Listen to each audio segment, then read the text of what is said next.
Let's go watch it in 2D. No, let's go watch it in 3D. But if we watch it in 3D, then is it worth the cost?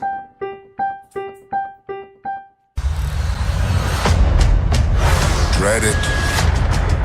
Run from it.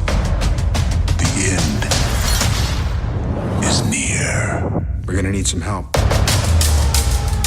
How you been, Buck? Not bad for the end of the world. He brought back! He brought back! He brought back! He brought back! He brought back!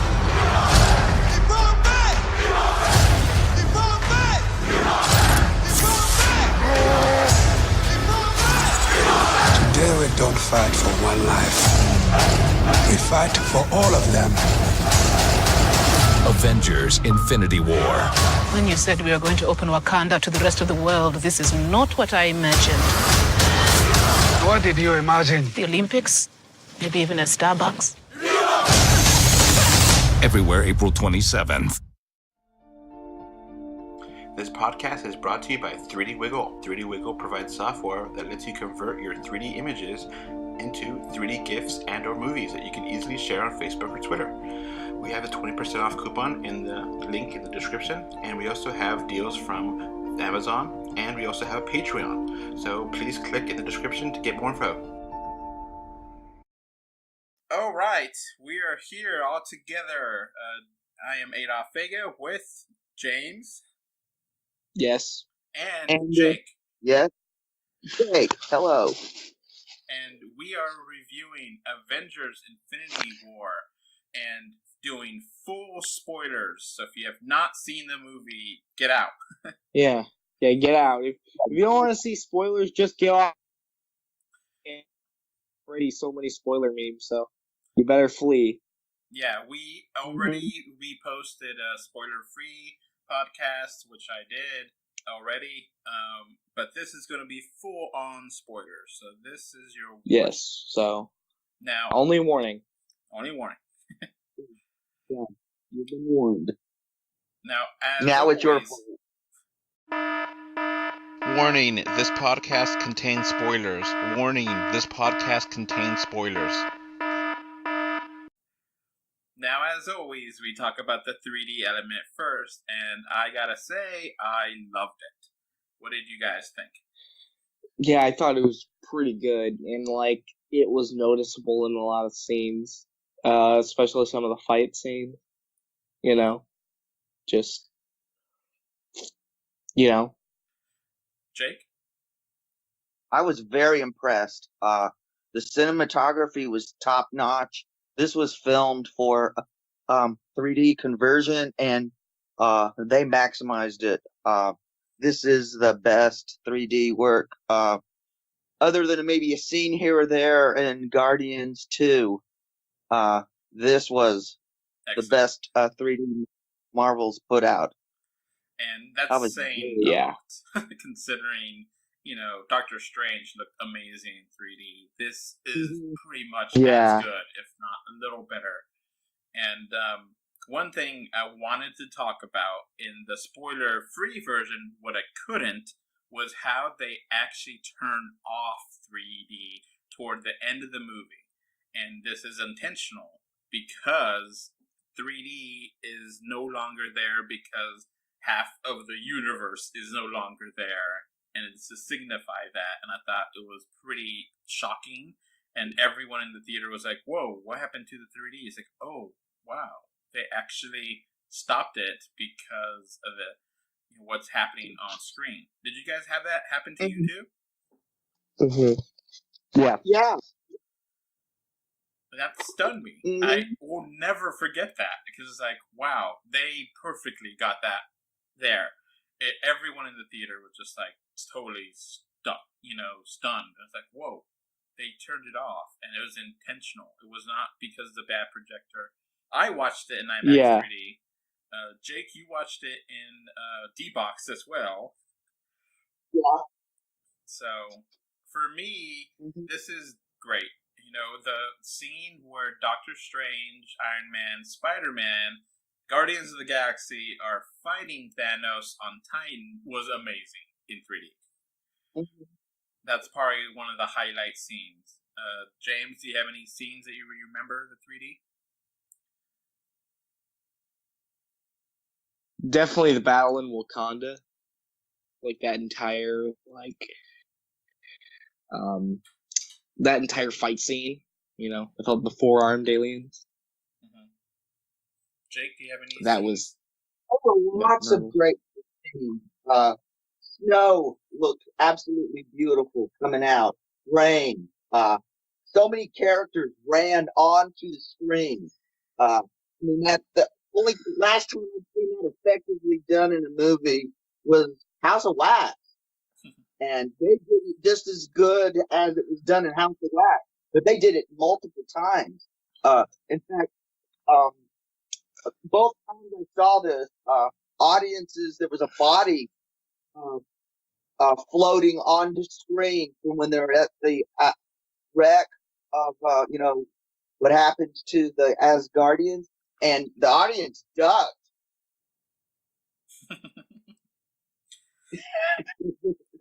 Because they thought an object was coming at them from the side. I mean, this was just overall in 3D. It's a must. I mean, there was so many. There really weren't any low points. The only low points I saw were like some of the darker scenes, like in space. But it's usually problem with 3D and darker scenes anyway. And they're very few and far between, so not a big deal.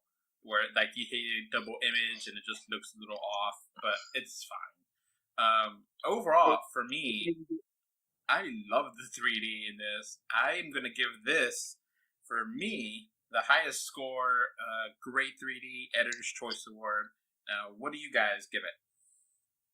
Oh, same score. James? Because even the dark stuff even had the split on the side beautifully, so it popped. James, what do you give it? I'd give it a great because, personally, because, I don't know, it, to me, does everything that 3D movies should do. And it wasn't gimmicky, really. It was just part of the movie. Yeah, exactly. And I do like the whole, thing where they shut it off. All right. Yeah, that was cool. So, we are I think it's great. Mm-hmm. Great 3D Editor's Choice, top tier 3D. You gotta watch it in 3D at least once. Yes. Okay, this is the movie you're good. You are rewarded with repeated viewings. So I recommend seeing more than once in a theater, and at least one of those times has to be 3D. Yeah. Yes. I would go to D-Box, but I don't know how much it was for you, but it's kind of expensive. But it'd be fun for this movie. It cost me $23. Ooh. But a Cinebar, my ticket was $4. And it was almost worth it. Okay. Now, let's get into the movie itself. The movie starts off immediately after the aftermath of Thor Ragnarok in space, and it seems like some time has passed with Thanos' ship, or Thanos and his crew, taking over the Asgardian ship, and pretty much you're started off with, Thor, Loki, and Thanos talking it over, and Thanos about to kill Thor, and the one thing that I'd like to point out specifically about the opening is that, okay, there's no Marvel music during the when the first scene where it shows Marvel, the logo, and then they usually play a song, like the Marvel theme, the intro with all the images. It's dead silent, and then you hear basically a distress call from Thor, and then it basically just cuts to like Thanos destroy everyone. Like it's already happened. Thanos has already won. So like Loki, Thor, and Heimdall are basically the only ones left. And what happens essentially is after kind of a scuffle, Hulk fights Thanos and loses almost instantaneously. That was shocking.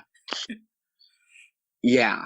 Like he gets in a couple blows, but like Thanos just wrecks him. Yeah, that was amazing to watch. Yeah, and that's very important to the story. Very important. Yeah, exactly. The fact that like Thanos just and he only had one stone too. That Power was stone. Just that's it.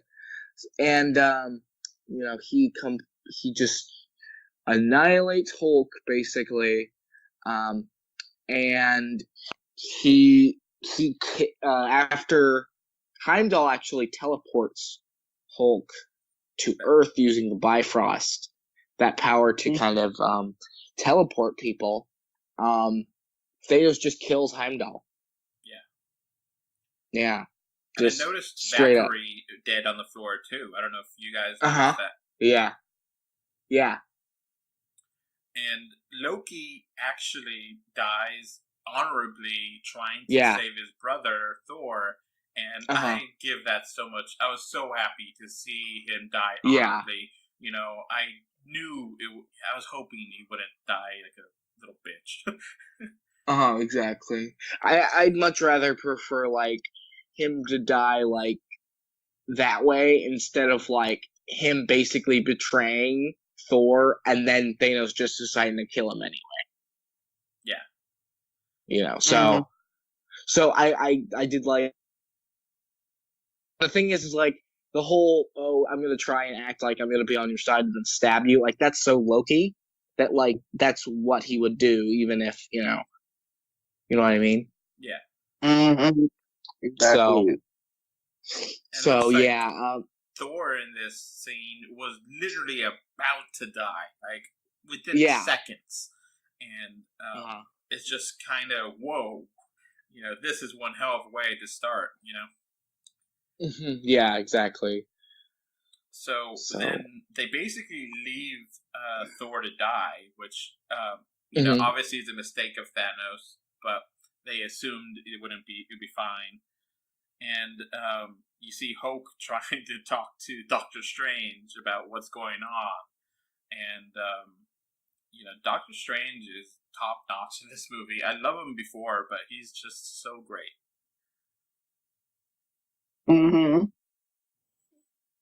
Yeah, now we really understand why he was in Ragnarok.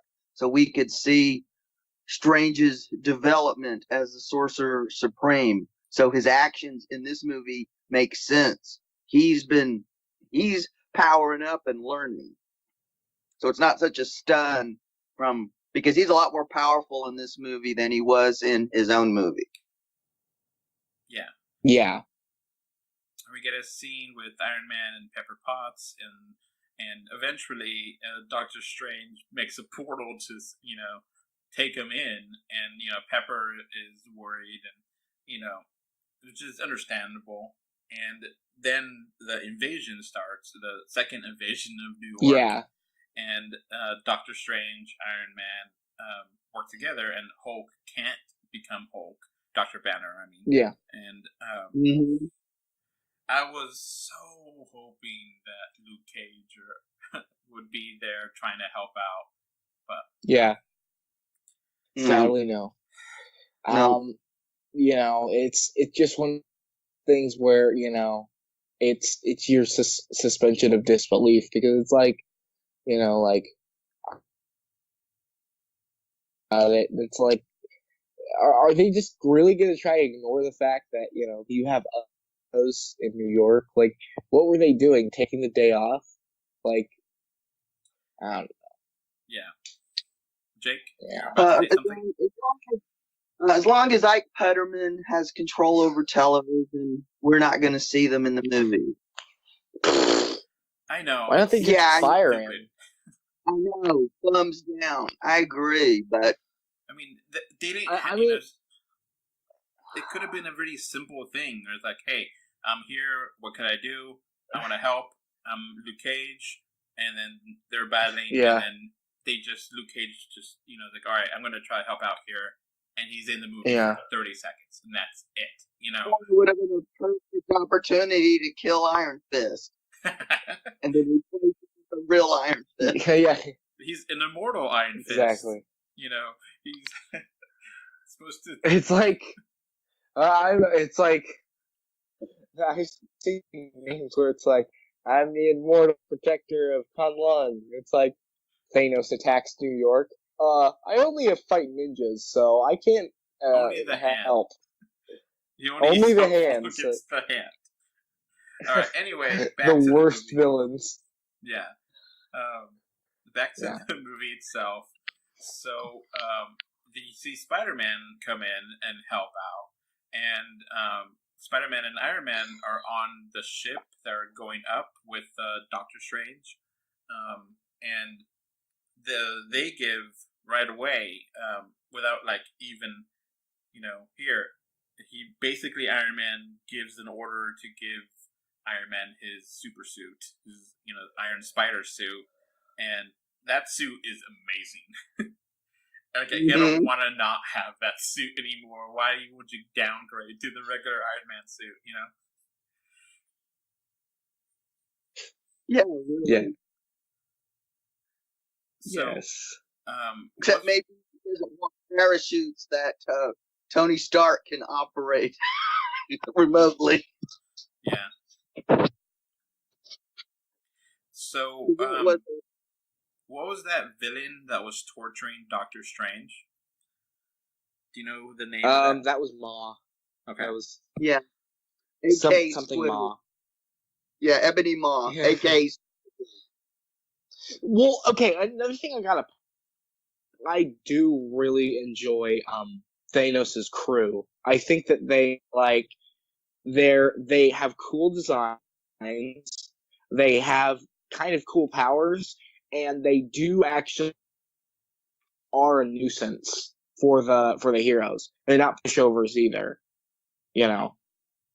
So I do think that they were cool as well. Specifically, that I thought the Ebony Maw versus Doctor Strange fight was really cool. Yeah. And that result So, of how they thought of taking care of him was brilliant. Absolutely. Yeah. That they make a hole into the side of the ship and it blows him out. And he is, that's how they take care of him. And, they don't really kill him, but they get him out. And then, they crash in.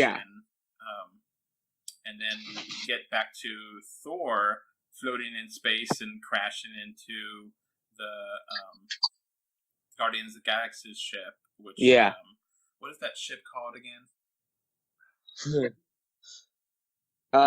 It's called the, hold on. I forget the name. And so... Something the Manoa or something like that. Yeah. So they go ahead and meet, Thor meets the Guardians of the Galaxy, and he's passed out. And they wake him up, and Mantis does a really good job of showcasing her powers in this, and is really useful in this movie. Yeah. Exactly. And I really like her in this, too. And I really love the interaction with Thor and Rocket, where Thor kept calling Rocket Rabbit. So that's hilarious. Exactly. And Rocket didn't really care. Yeah, and calling Groot Tree. Yeah. And somehow Thor knew how to speak Groot and just oh yeah, they taught me that in school. This was what? Yeah. It was so hilarious. And that and the whole... Go ahead, Jake. Mm-hmm. Oh yeah, and then about the and about Team Groot. having a fit about there not being a bathroom in the pod. That was hilarious. And it's like, we've all seen Squig, go in the cup. So Thor, Rocket, and Groot, or New Groot, or Groot Jr., whatever, Teen Groot, they go out to get a new weapon for Thor, which is a giant axe, and that's the whole subplot with they needing to go to where the Dead Star is, and they find the dwarf, which was hilarious. That it was, a dwarf that was 50 feet tall. Yes. Yeah. Peter Dinklage is a fantastic actor. We all love him and everything he does. And it's fun to actually see him be a huge character like that, Yeah, he was a highlight for sure. And then when they built, I really do. Yeah. And when they put together Stormbreaker was awesome. Yeah. Yeah, exactly.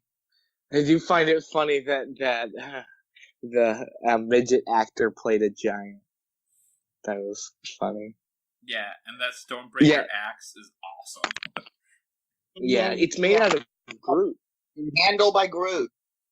That was really cool scene too. When, exactly. They couldn't find a handle.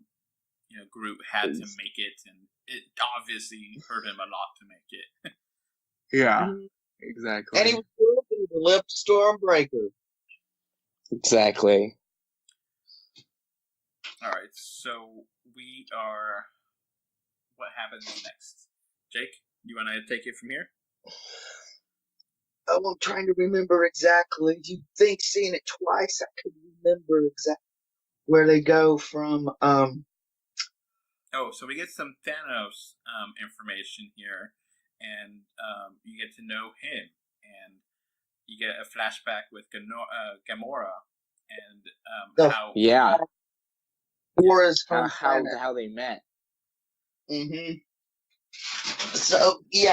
So basically, you see a whole planet of Shrek-looking aliens that Thanos lines up. I mean, it's straight out of the Nazis' playbook, dividing them in two groups. Thanos, very taken with young Gamora, gives her a two-bladed knife and teaches her how to balance it, and while shielding her from seeing what's happening to her people. One of the most stone-cold psychopathic things I've ever seen put on film. And one of the most important scenes, too, because it gives depth to Thanos. It makes his case for balance, and it shows how horrible he is, all in one quick scene. And it shows that he's touching as well. So he actually cares about, certain people, not all people. But it gives him so much depth and makes him really, this movie really is a Thanos movie with the Avengers, and Thanos is an amazing villain. Jake? And it just shows you. Go ahead, Jake. Yeah.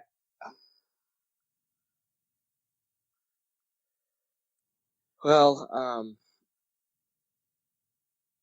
all I was gonna say, specifically, is that Thanos is one of those villains where, even though he's a bad guy, you can see, you can understand where he's coming from, in the sense of he only believes that wiping out half of the universe will be good, in the sense that it will help everyone.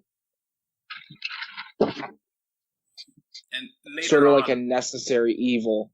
Yeah. Yeah, later on we see a scene where he talks about his life and how his band, didn't survive because exactly. And the thing is like, we have real world equivalences to this, like Africa, where there's overpopulation and not enough food and things.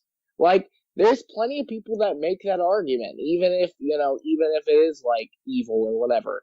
Lots of people say that, overpopulation is a huge problem in certain places, and, like, I can completely see where Thanos is coming from, Not just Africa, everywhere on Earth. Yeah, there's exactly. problems with not enough food and not enough resources, and it's not just one place. And he makes a compelling argument, like you say, and I, kind of understand it. I don't agree with it, but I understand it. Yeah. And the fact they were able to develop that in the movie makes him just an amazing character. And Josh Brolin is fantastic. He really has a presence on screen, both because of the power he has and just how he voice acts. It's just perfect, Yeah, exactly. All right, so what happens next? The best Marvel villain so far. All right, so what happens next, Jake? I don't know why you keep trying to keep me remembering things in order. Oh, God. Is this where we're talking? Or are we going back, or is it the Guardians? Cut back to the Guardians. We go back to the Guardians. This isn't the... God, I'm trying to remember. So we cut back to the Guardians, which is Star-Lord, who else was in there? Drax and Mantis. And they're going to know her. And they're going back to the Collector because he has or had one of the stones, the Reality Stone. He had the Reality Stone. So they go to nowhere. And when they get there, they think they see a torturing the Collector. And they try to come up with a plan to ambush him. Turns out it's all a trap to get Gamora. Nowhere's already been destroyed. Thanos already has the Reality Stone. He used the Reality Stone. Yeah, he already had it. To warp reality to make it here. Now he did that beautifully. Yeah, it was a great scene, and how they, use reality to, make Drax into blocks, and and how they just played up with that and be like, no, I control reality now, and they do an important thing where he can only use one. Or he only chooses to use one at a time. So, one of the gems, one of the stones, and he takes Gamora, and he knows that Gamora knows where the soul gem is, which we don't know until this point. And eventually, we go back to see Nebula being tortured, and eventually Gamora tells where it is, which is this other planet, which I cannot pronounce. And you get warped over there because now he has the Tesseract that he got from Loki, and he meets up with the Red Skull, which was amazing. I was not expecting him to come back. Yeah, exactly. And the Red Skull knows about the Soul Gem, and if you have to sacrifice to be able to get it, and not Thor, but Thanos sacrifices Gamora, which I kind of saw coming, but I kind of assumed Gamora would see it coming and that she would kill herself before allowing him to have it, but she didn't. It's one of those things the audience knows, but she doesn't. And you actually see Thanos tear up. She tried to. So she tried. Yeah, when Peter Quill tried to kill her, his gun turned to bubbles. And then when she tried to kill herself, her knife turned to bubbles. Yeah. Which was great. Yeah, exactly. And so, that scene, was pretty. It's like, because here's the thing. I'm under the impression here that and we'll get to that later. The characters that died not necessarily by the Infinity, Gauntlet, are not coming back. They're dead. Yeah, that's a. At this point, basically, is all of Cascadia except for Lady Sif, which we have no idea where she is. Yeah. Thor is the lone Asgardian left in the universe that we know of. And that's the reason why he has to find Sif, and they can restart Asgard. Yeah, which makes sense because they have chemistry together, and he's not with Jane Foster anymore, so why not? Yeah, why not? But that's an entirely different discussion. Yeah. But I'm just saying that all hope is not lost for Asgard. There is still two.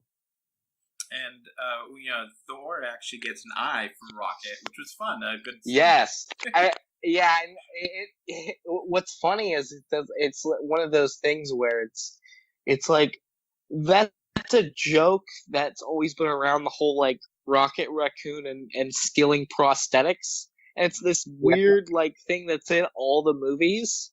And so it just felt fitting that he'd have an eye on him. Just, in his pocket. Yeah, sure. Yeah. I thought that was cool. Yeah. And, yeah. So. It comes up again later. We'll get to that later. Another detail I kind of like about the eye, it's not the same color. Mm-hmm.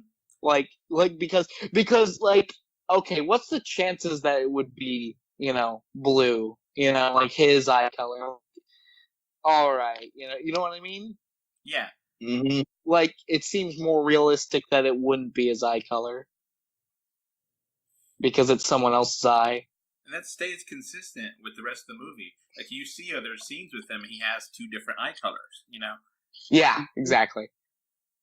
So we give attention detail like that. Yeah, exactly. It's one of those things where and worth seeing more than once.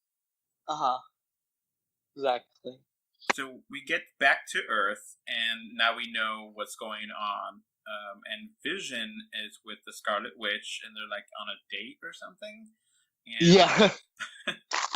They get attacked, and it's really sporadic too. It's another thing that I really want to say, but it has not been confirmed yet.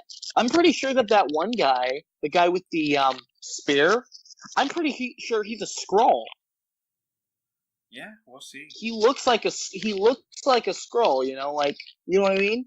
Mm-hmm. He looks like one. So I thought we don't know that. Anyway, that's one detail cool, it's a whole attention to detail sort of thing.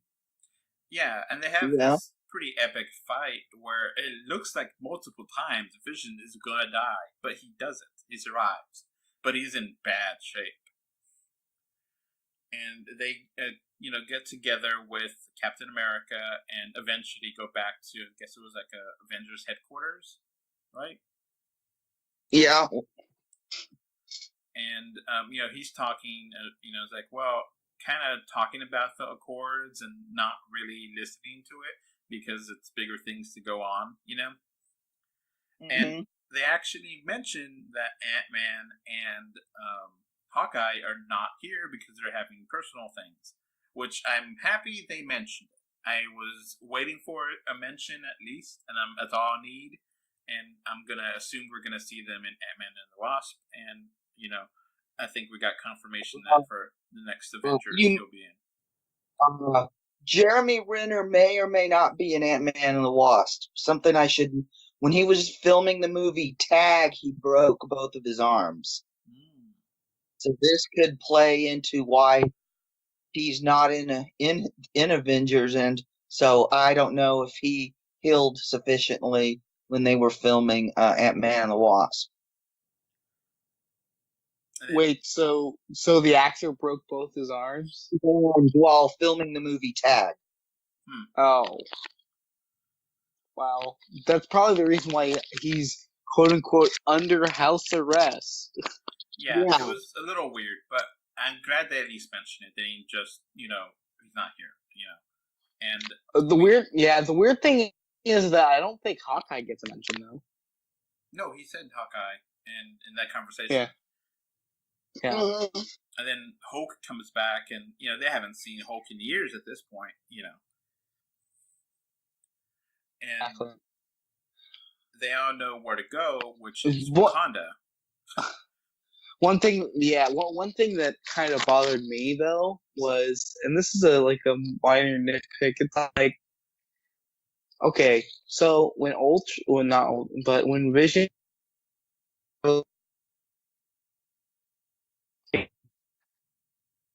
he references the events of Civil War, and he says 2 years. Now, this would make sense, but the thing is like the entire timeline is like screwed up. So it's like, okay, well, that would imply that it happened in 2016 because this is 2018. But the Avengers didn't happen. It happened 8 years ago or something, so I'm really confused about that. That's just one detail that I thought was kind of Well, Marvel already admitted they screwed up with Spider-Man Homecoming, the 8-year. Yeah. Well, Kevin Feige said that it wasn't a screw-up for some reason, but the director last week said it was. I'm gonna blame Sony. Good. Say it was Sony's fault. Good. Yeah. That makes sense. They were co-doing this, and they probably screwed it up. Not Marvel. I'll give Marvel a pass. Sony screws it up all the time. You did. I'm strong. Exactly. So they figure going to Wakanda will be the safest place because they have a force field around the whole area.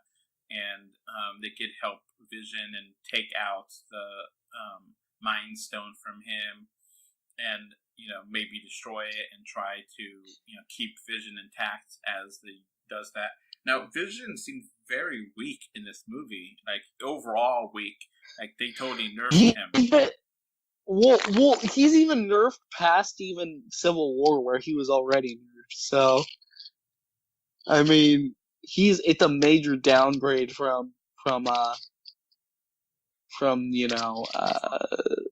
Ultron, Age of Ultron, where he was the most powerful, and it's like he's so powerful that he could he's on the level of Thor, and that hasn't been shown ever since. So, Mm-hmm. So we get Shuri working with Vision, trying to get that all fixed up and trying to do that. And we go back to space, and Iron Man, Doctor Strange, and Spider-Man meet up with the Guardians of the Galaxy, and they fight for a minute. And wait, you're on the same side here. Yeah, one thing I kind of thought was cool about that scene was that it reminded me of Avengers 1, when all the heroes fought, initially, before they knew. So I thought that was cool. I do like the conversation that, Tony and Star-Lord have, where it's like, I'm from Missouri. He's like, that's honor. That was a funny line. Yeah, I really like that. That just showing that Star-Lord's dumb. it really kind of one thing that's kind of you get the feeling that in comparison to the Avengers and the rest of the team, the Guardians are just really stupid. I don't know what that word means. Yeah, they're just like a game. They're not a team. Yeah. And then it took him what? Then it took him forever. Then he finally come back, and he said, "Yeah, I'm Yeah, I'm only half human, so the stupid part of me is 100% you. Yeah. Stupid part of me is 100% you. So they're trying to make a plan here, and then they fight, and then they know Thanos is here, but Thanos doesn't know they're there yet, or something. Yeah. We get Doctor Strange like freaking out or glitching out, and they're like, "What's up with him?" And he mentions that he's seeing the future, and where millions of possibilities. He actually sees one actual path to win, which is very important because later on they do fight Thanos, and that scene was incredible. Absolutely. Yeah. Having Spider-Man jumping through portals and having Gamora grab Thanos, it was just epic. Yeah, exactly. And like, you're really thinking he was going to lose, that they really, I was thinking that Drax would just come out and just chop his arm off and take a, because they couldn't get the gauntlet off of his hand, And then stupid Star-Lord screwed it all up. Yeah, exactly. Yeah, but it's so in his character, though. Like, again, he's impulsive and dumb, so that's just, like, and the thing is that what I felt, like, this is very similar to the way reacted with, Ego. When Ego plainly admitted that, like, he killed his mom, like, that's what this reminded me of. He's never suffered consequences for his rash behavior because going after Ego, like, paid off for him. So, of course, he did this because it paid off for him in the past, and this time it didn't pay off for him. Exactly. It cost half the universe. I mean, yeah, exactly. Doctor Strange, he's amazing in this scene. You get to really sense how powerful and amazing he is. Here's the question. So when Doctor Strange saw the one version of the one, did he know Star-Lord was going to screw up? I think so. Yeah. Yeah. I do too. And he gives Eventually, Thanos almost kills Iron Man, and to spare his life, he gives him the Time Stone. And we're all kind of like, whoa, wait, you've been fighting all this time against it. Now, I think the theory that he knows it has to be done, and that is going to eventually lead to them winning, That's knows the one way, and this is the one way. Yeah. The end game. Yeah, that Iron Man somehow saves the day ultimately, Yeah. So now Thanos has all of the Infinity Stones except for the Mind Stone. The Mind Stone. That's the only one.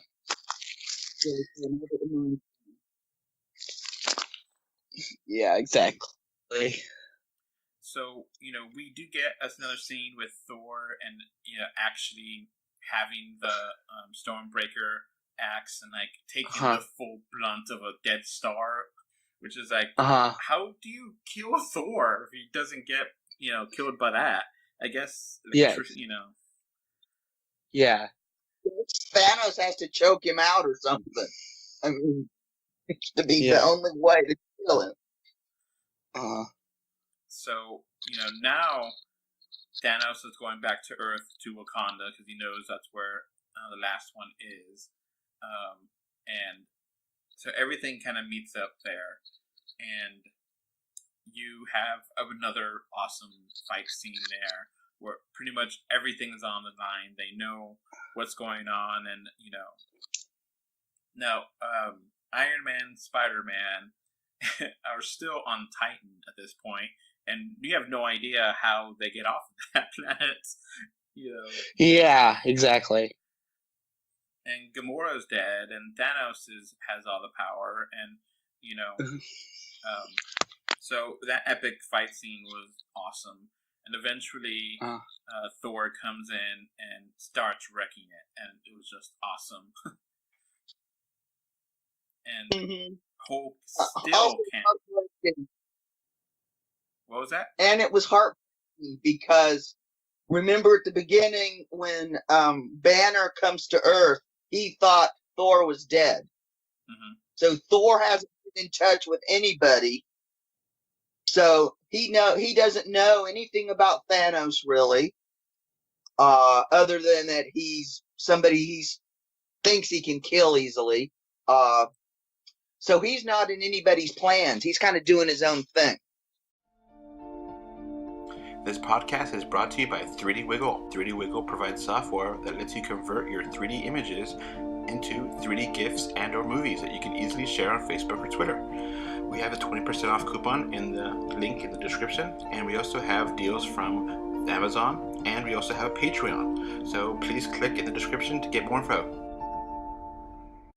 Which is why I think he does what he does. Mm-hmm. So that's why he didn't do Headshot. Mm-hmm. Exactly. So we get to the point where, Scarlet Witch and Vision are there, and, she has to destroy the Mind Stone to stop Thanos and kill Vision. Now, we do get a scene where Shuri looks like she doesn't get completed fixing Vision or copying him, but gets something done, so maybe his consciousness is saved or something. And, it's a heartbreaking scene that, Vision has to be killed by his true love, Scarlet Witch. Uh-huh. And then it's awesome how Thanos doesn't care and just reverts time and then kills himself. That was awesome. Yeah. And horrible at the same time. And the thing was that during this, the remaining Avengers are fighting.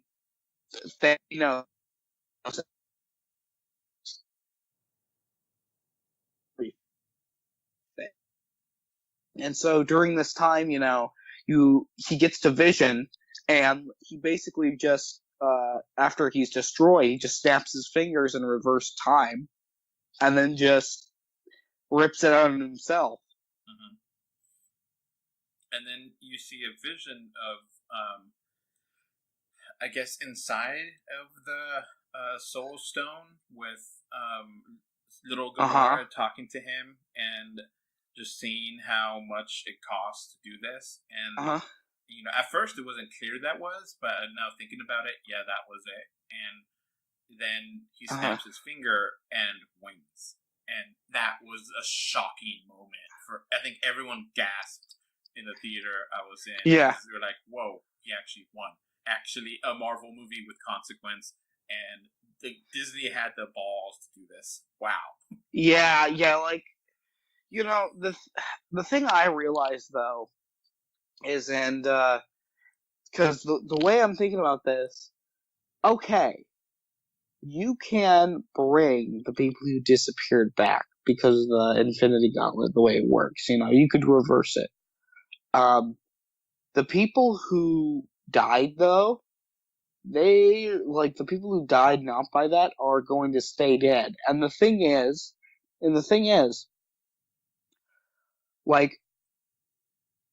they're removing the characters, the characters who disappear are characters who have movie futures, right? Like, oh, well, Spider-Man, he's gonna come back, or whatever. Guardians are gonna come back for the third one. Well, maybe except Gamora. But,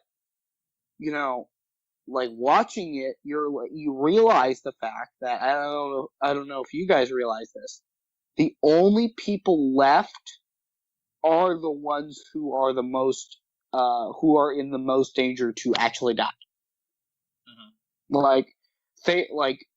The main, Thor, Hulk, Iron Man, Captain, they're all still around. it's not like you can just snap your fingers and bring them back. If they die in the next movie, they're dead. You know? So, I'm just saying that out. Yeah, we don't know. And we have, like you said, there's an epic scene where so many people are disappearing and they're self-aware that they're dying. And it is tragic. And, seeing Spider-Man almost crying and scared of dying is just, oh my God. Yeah. Yeah. 16-year-old kid. He's not Spider-Man. He's a little kid. Mm-hmm. And just trying to comfort him. And he feels that. And you can just see on his face how impotent he feels. That he can't do a thing. Yeah. And then that's the scene where the 3D turns off. And I was like, holy shit. They actually, use the 3D in a way that you remember. And then, like, the universe is not the same anymore. It's not as vibrant, not as there. So, that... So, we just basically ended on a massive cliffhanger. Yeah. And we do have a, post-credit scene with Nick Fury and Maria Hill, and they both starting to disappear. At the very end, you see the symbol of, on a pager of Captain Marvel, and that's where it ends. Half of the universe is destroyed, Thanos is won, and Captain Marvel has been called or summoned or something. And we don't know anything about the next movie. We don't even know the title of the next Avengers movie, just coming out next year. Yeah, and the thing is that my only gripe with this, though, they might as well just call Avengers Infinity War Part 2, because it's like, how is it not going to be Part 2? I don't know. How? Exactly. It could just it's gonna have to Avengers reassembled. Reassembled because they're dead. Well, I'm thinking they're gonna call. My thought is, I think they're gonna call it Infinity Gauntlet because you notice the gauntlet was pretty much fried. Yes, that's a very key point. And I think they're gonna rebuild it. Why else would they keep lingering on shots of the mold for the gauntlet? Yeah. They didn't just tell us that, I've made the gauntlet. They spent too much time establishing that for it to not be more important. Exactly. So I do believe that he can still use it, though, to a degree, because he teleports away. Yeah. But he doesn't. I don't think he has it anymore because he left. But when you see him on where his little farm, he's not wearing it anymore. But you can see the damage it did to him. It pretty much. I do also really like how they ended it with him on the farm. Too. Like, that's how the comic ends. Yeah. So I think it's very fitting. If Thanos is going to try to bring back Gamora, because he seems to handle what he did very well. For a stone cold sociopath, he seems to be pretty fond of Gamora. Yeah. So, what do you guys think of this? I adore it. The problems I have with it are really minor. I don't care enough. Exactly. It was really good. I really liked it. I also like how, I really like the end credits scene, where they hint at Captain Marvel. That was cool. But also, it was kind of hilarious how Nick Fury said, "Motherfucking," before you freaking disappeared. Like, that's so, Samuel L. Jackson. To all darkness. Yeah. Okay, and you know, I was hoping there'll be an Agents of S.H.I.E.L.D. reference or something, man. And, I actually watched this past episode, and they say they have one throwaway line in there. It's like, do you know what's happening in New York? It's crazy. That's it.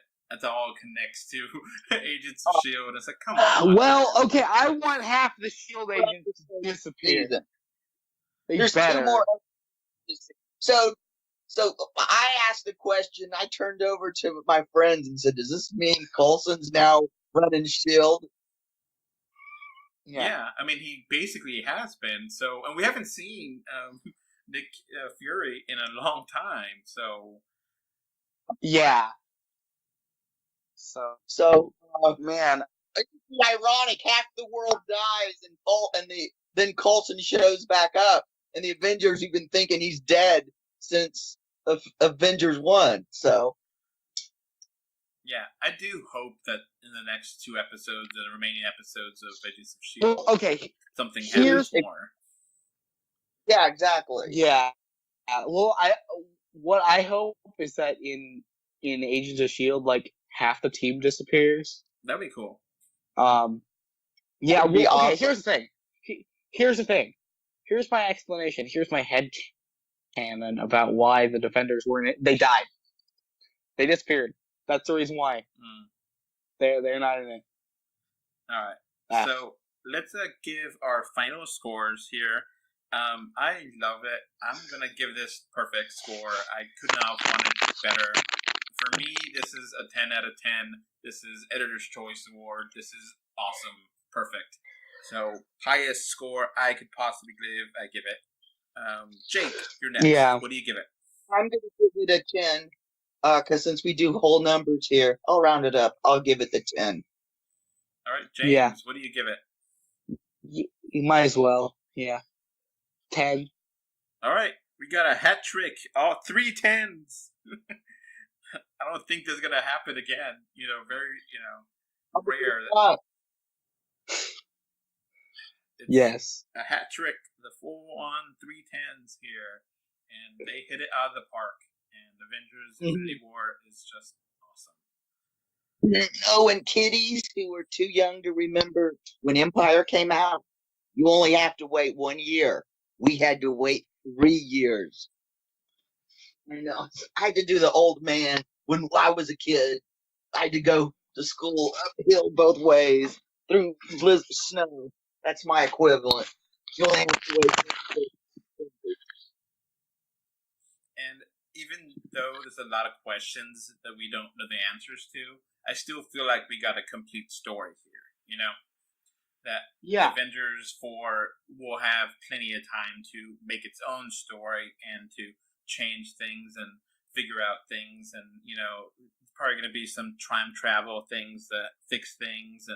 But how far do they go back? And do they ruin things? Is there something that happens where they do try to unravel the time and then it messes up things worse, because that's a whole other movie there, and then we got Captain Marvel being introduced. Where has she been for 20 years, and I don't know how Ant-Man and the Wasp are going to handle anything that's happened here. That's coming out in 2 months. Are people are going to disappear there, or does it happen at the same time or something, or a couple days before? We don't know yet. Yeah, and my question is, are the Netflix series going to acknowledge this the day everyone disappeared? Yeah.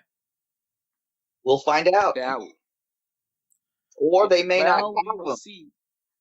Yeah, we will see. The Mike Pummener guy who's like, no, they can't connect. We are going to know how the Inhumans react to this. Oh, yeah. Oh, I hope one of them vanishes. And they never come back. Here's my also is that what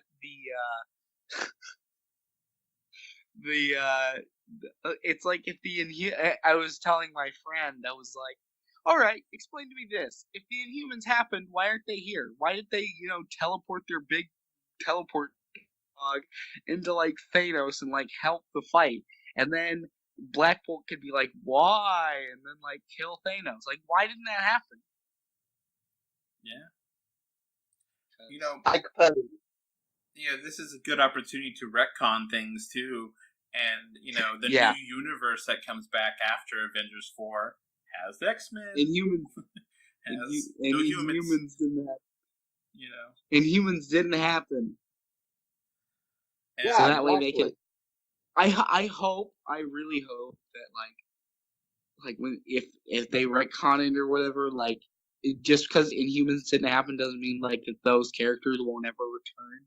Because, like, I do want to see, like, a good version of Inhumans. Yeah, so do I. It's one of my favorite Kirby creations. I mean, his last great ones. I mean, they're amazing. That's why that TV show hurt me so badly. Yeah, but the thing was that they were done so much better on Agents of S.H.I.E.L.D. Mm-hmm. Yeah. Like, I don't understand how they could get it wrong. It's something I just thought of on Agents of S.H.I.E.L.D. that would be fun. If Deke disappears, and that could actually make perfect sense because of two different reasons. It could make sense because they changed the timeline, and it makes sense because Thanos erased him. It makes sense both ways. And, I like Deke. He's an interesting character. The grandson of, what are their names? Yeah. So that could be something they could do, and, you notice it. But we'll see. Mm-hmm. There's 3 more episodes of S.H.I.E.L.D. that may... S.H.I.E.L.D. has at least mentioned things more than any other show, and played with the aftermath more than any other show. So they may have something up their, up their sleeve. I hope so. We'll see. All right, we'll find out. That's going to be it for today. You have any final thoughts? All right, great movie. Fantastic movie. Not great, fantastic.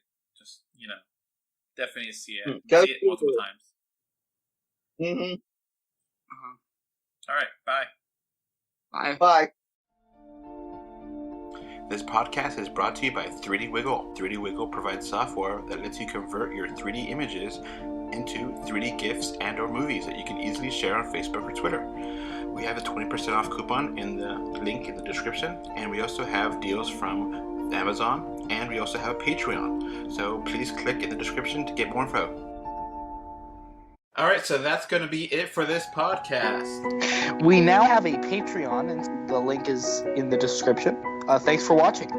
And we are on Facebook, Twitter, Instagram, a little bit everywhere. Just look for us, 3D or 2D. And of course, review us on iTunes. And if you want to write us a letter, our email address is email3dortwo d@gmail.com. So that's going to be it. Thanks for listening. Bye. Bye. Bye, everyone.